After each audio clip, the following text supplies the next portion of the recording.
어서 오세요. 세계는 그녀들을 케이팝이라 불렀지만 나는 혁명이라 불렀다. 시작하겠습니다.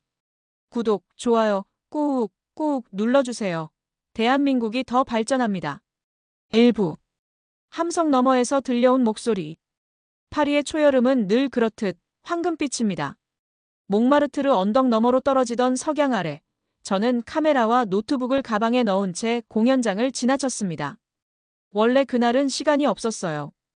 우크라이나 관련 인터뷰 정리가 밀려 있었고 다음 날엔 바르샤바로 넘어가야 했습니다. 그런데요. 어딘가에서 들려오는 함성이 발길을 멈추게 했습니다. 그것은 단순히 팬들의 환호라고 말하기엔 너무도 뜨겁고 처절하게 간절했습니다. 파리 시민들뿐 아니라 아랍계 소녀들, 흑인 청년들, 아시아 관광객들, 유럽의 중년 부부들까지 그들 모두가 누군가를 향해 눈물 흘리며 환호하고 있었습니다. WHOS 퍼포밍 터나이트? 조심스럽게 물었을 때 돌아온 답은 너무 간단했어요. 블랙핑크. 처음엔 그랬습니다. 아, 그 K-팝 걸그룹이구나. 뉴스 데스크에도 몇 번 올라왔던 이름이었고 BTS와 함께 글로벌 마켓에서 주목받고 있다는 사실 정도는 알고 있었습니다. 하지만 전 그때 몰랐습니다. 그들이 단순한 아이돌이 아니었다는 것을요. 공연장 내부에 들어서자 수천 명의 관객이 하나처럼 떨고 있었고 첫 무대의 조명이 켜지는 순간 저는 본능적으로 느꼈습니다. 이건 문화 이상의 무언가다. 4명의 소녀가 무대 위로 걸어 나왔고 그들이 내뿜는 에너지에 저는 그 자리에서 전율을 느꼈습니다. 그때 제 가슴 어딘가에 불이 붙은 것 같았어요. 기자로서 수십 년 동안 전쟁터와 난민촌, 회의장과 구호소를 누볐습니다.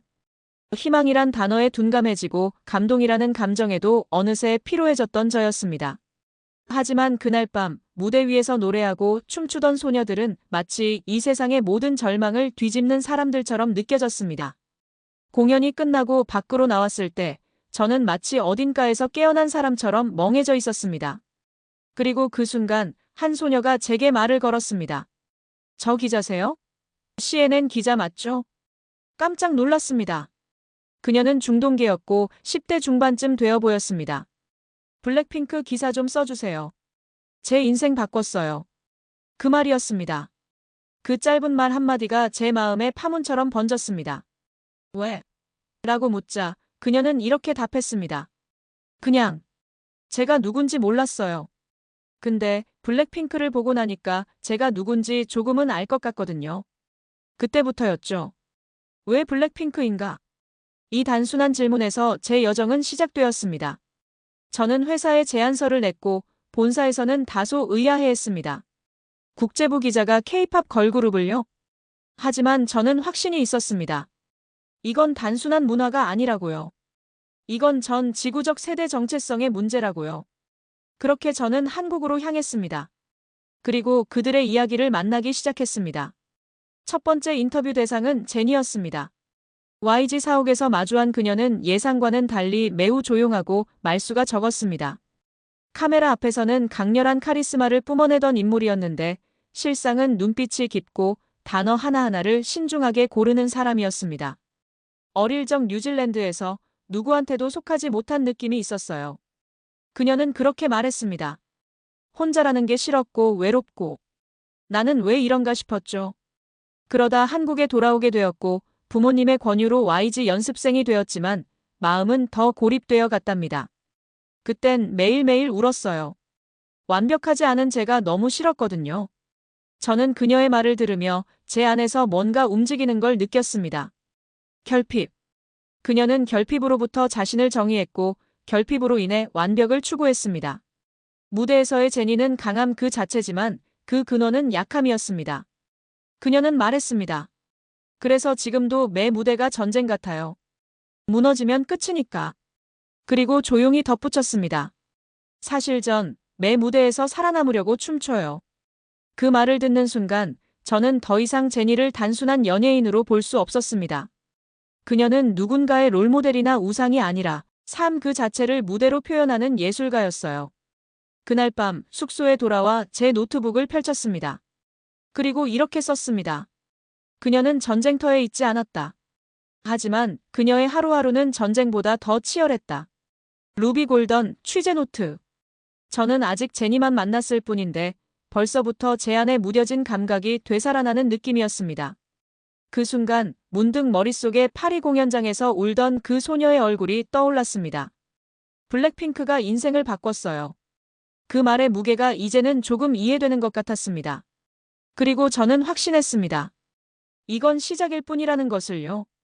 이 여정의 끝에 제가 만나게 될 건 단지 스타가 아니라 세계를 바꾸는 작은 혁명들이라는 걸요. 2부. 그녀들의 이름으로 나를 부르다. 서울의 늦가을. 바람은 차가웠지만 하늘은 유난히 맑았습니다. 제 취재는 제니에서 시작됐지만 그녀를 통해 저는 그들의 개별이 아니라 집단으로서의 무게를 느끼기 시작했습니다. 그들은 함께였기에 특별했고 또 서로 달랐기에 강했습니다. 다음 인터뷰 대상은 로제였습니다. 서울 강남의 스튜디오. 문을 열고 들어간 순간 피아노 선율이 공간을 채우고 있었습니다. 로제는 고개를 숙인 채 건반을 치고 있었고 저를 보자 수줍게 웃으며 인사했죠. 안녕하세요. 로제입니다. 그리고 곧 조용히 덧붙였습니다. 저 그냥 채영이라고 불러주세요. 그 순간 저는 놀라움을 감추지 못했습니다. 로제가 아닌 채영. 이름을 바꾼다는 건 단순한 활동명이 아니라 자신을 나누는 방식이라는 걸 저는 알고 있었기 때문입니다. 그녀는 말했습니다. 로제일 때는요, 강해져야 해요. 무대 위에선 누군가를 위로하는 사람이니까요. 근데 채영일 땐 그냥 평범한 아이예요.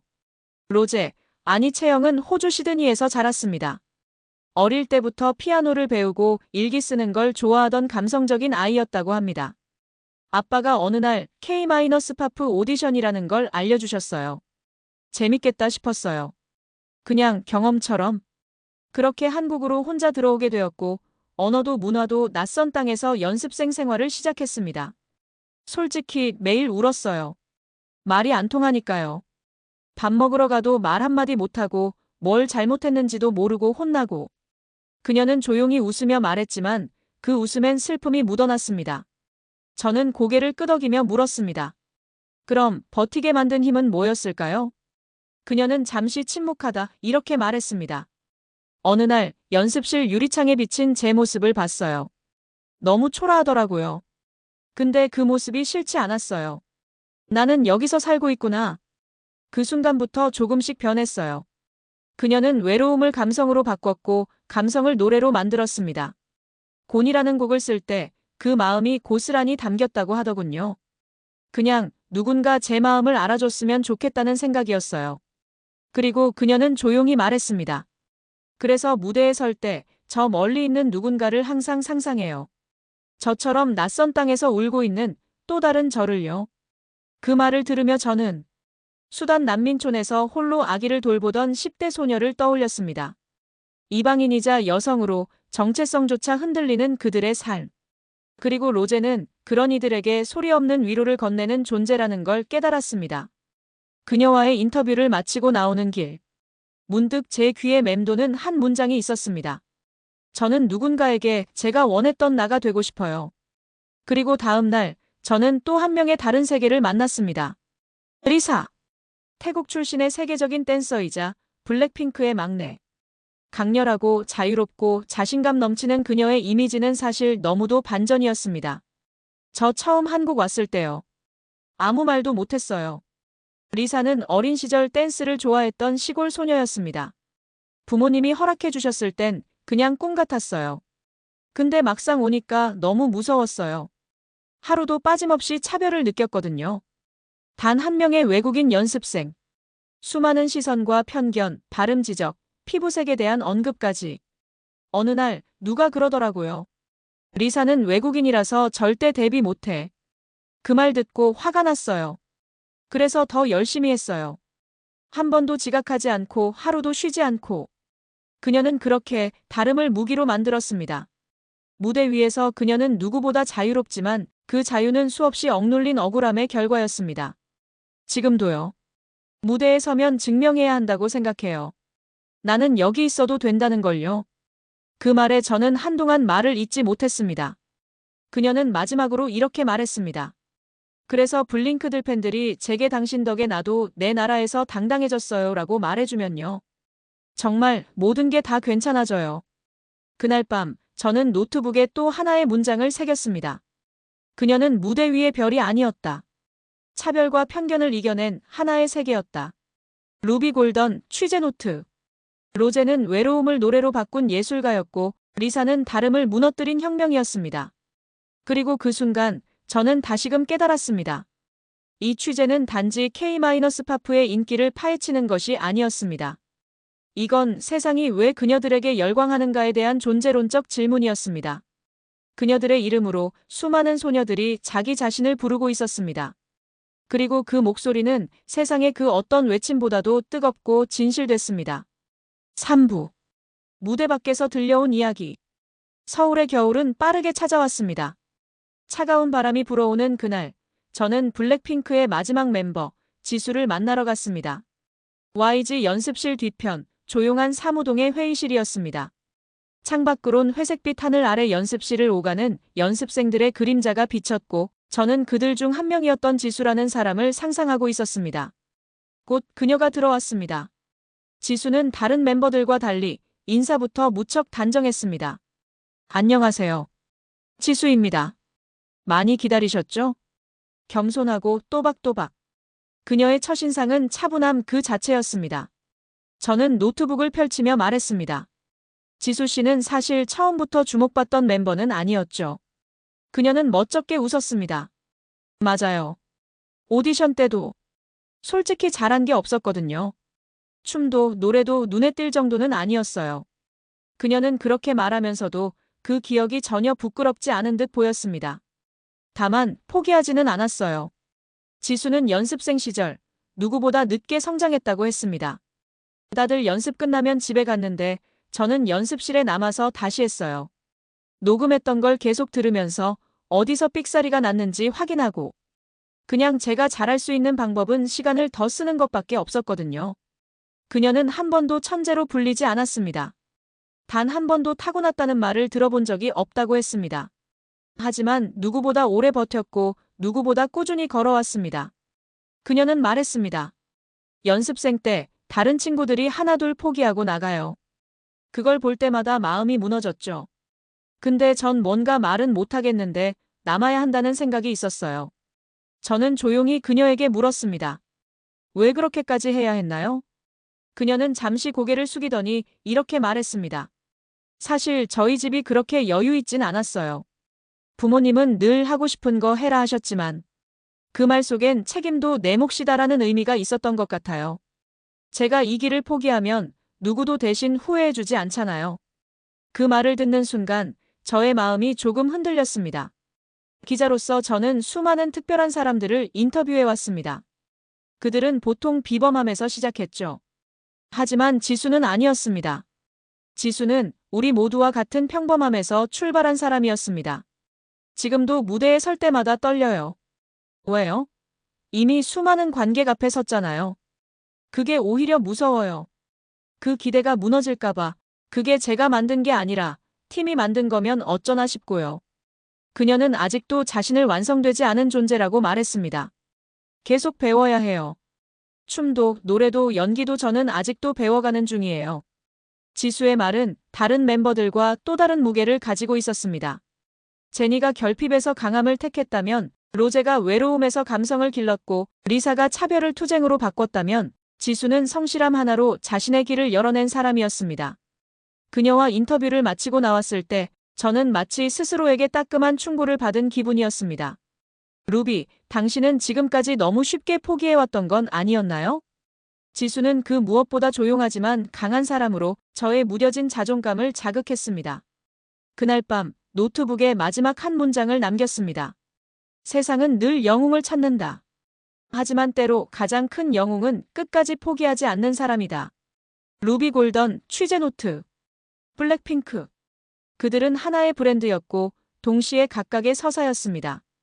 그리고 그들의 서사는 단순한 성공 신화가 아니라 우리 모두가 겪는 성장의 이야기였습니다. 공연장 밖, 연습실 안, 무대 뒤. 저는 그곳에서 진짜 이야기를 들었습니다. 그리고 그 이야기들이 쌓여갈수록 저는 점점 더 한 가지를 확신하게 되었습니다. 그녀들은 노래하고 춤추는 스타가 아니라 전 세계 수많은 소녀들이 되고 싶은 자아의 상징이었습니다. 4부. 그녀들은 어떻게 세상을 바꿨는가? 제가 블랙핑크를 처음 본 건 파리의 작은 공연장이었습니다. 그러나 그날 이후 제가 본 것은 블랙핑크라는 팀이 아니라 세계를 움직이는 4개의 이야기였고 그 이야기들이 만들어낸 단 하나의 흐름이었습니다. 취재를 마친 어느 날 저는 이메일 한 통을 받았습니다.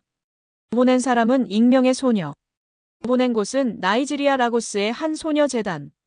내용은 이랬습니다. 전 매일 집안일을 하고 학교를 갔다가 돌아오면 라디오에서 블랙핑크 노래를 들어요. 로제가 불렀던 호프나트를 들을 때마다 전 아직 희망을 갖고 있어도 된다는 생각을 해요. 또 다른 메일은 프랑스 리옹의 한 이민자 가정에서 왔습니다. 저는 제니 언니처럼 나는 누구인가를 고민했어요. 프랑스인이지만 아랍계라는 이유로 학교에서 따돌림을 당하거든요. 하지만 이제는 거울을 보면 그냥 제 얼굴이 좋아졌어요. 그리고 마지막으로 받은 메시지는 미국 중서부의 인디언 보호구역에서 왔습니다. 지수 언니가 포기하지 마세요라고 말하는 걸 영상으로 봤어요. 그 말이 저한테는 성경 같았어요. 저는 이제 댄서를 꿈꿔요. 그 순간 저는 멈췄습니다. 이건 팬레터가 아니었습니다. 이건 투영된 삶의 고백이었습니다. 수많은 나라, 수많은 문화, 수많은 언어. 하지만 그녀들이 말하는 메시지는 단 하나였습니다. 너는 너 자신으로 충분하다. 그녀들은 말이나 이념으로 세상을 바꾸지 않았습니다. 무대 위에서 노래하고 춤추며 그저 자신이 누구인지 말했고 자신이 겪은 결핍과 외로움, 차별과 불안을 고스란히 예술로 승화했을 뿐이었습니다. 그럼에도 그녀들은 세상을 바꿨습니다. 저는 돌아보았습니다. 기자로서의 제 삶, 분쟁 현장, 시위, 국제정상회담, 난민촌과 국경지대. 그 모든 현장에서 저는 항상 답을 찾고 있었습니다. 왜 세상은 이토록 갈라져 있는가? 왜 인간은 끝없이 외로운가? 왜 희망은 늘 멀리 있는가? 그 답은 의외로 K-파프 아이돌이라는 이름의 무대 위에 있었습니다. 그리고 그녀들의 무대는 단순한 엔터테인먼트가 아니라 전 세계의 소녀들에게 나는 누구인가를 묻는 거대한 거울이었습니다. 그 거울은 때로는 위로였고 때로는 분노였고 때로는 당신도 할 수 있다는 메시지였습니다. 지구 반대편에 있는 한 아프리카 소녀가 태국에서 온 리사를 보고 춤을 추기 시작하고 시드니의 외로운 유학생이 로제의 목소리를 따라 노래하며 자신을 찾고 프랑스 소녀가 제니처럼 혼란을 끌어안고 독립을 꿈꾸며 평범했던 한국 소녀 지수가 성실의 상징이 되어 전 세계 아이들에게 성장이라는 단어를 되찾아 주었습니다. 그리고 그들 안에 있었던 것은 루비, 당신 안에도 있어요라는 말처럼 들렸습니다. 그날 저는 기자가 아닌 한 명의 여성으로 돌아섰습니다. 서울에서 마지막 날. 비가 내리고 있었습니다. 지하철 출구 앞 우산 없이 서 있던 한 고등학생 소녀가 블랙핑크의 로고가 새겨진 가방을 메고 있었습니다. 저는 그녀에게 조심스럽게 물었습니다. 블랙핑크가 왜 좋아요? 소녀는 아주 짧게 대답했습니다. 그냥 나 같아서요. 그 말이었습니다. 세상을 바꾸는 건 엄청난 정책이나 거대한 조직이 아니라 한 사람의 삶을 바꾸는 이야기라는 것을 저는 처음으로 깊이 이해했습니다. CNN 본사로 돌아온 뒤 저는 최종 리포트를 작성했습니다. 제목은 처음과 같았습니다. 세계는 그녀들을 K-POP라 불렀지만 나는 혁명이라 불렀다. 편집장은 말했습니다. 이건 문화기획 그 이상이야. 저는 웃으며 대답했습니다. 그렇죠. 이건 존재의 서사예요. 그리고 지금 이 사연을 제보하는 이유는 단 하나입니다. 저는 더 이상 이전의 제가 아닙니다. 세계의 갈등을 보며 무력함에 무뎌졌던 저는 지금 다시 글을 쓰고 싶습니다. 이야기를 믿기 때문입니다. 그리고 그녀들처럼 누군가의 삶을 바꿀 수 있다는 것을 알게 되었기 때문입니다. 그녀들은 노래하고 춤추고 빛났습니다. 그러나 그 너머에서 저는 세상을 바꾼 4명의 이름 없는 혁명을 목격했습니다. 블랙핑크. 그들은 세상이 되고 싶었던 모든 나였습니다.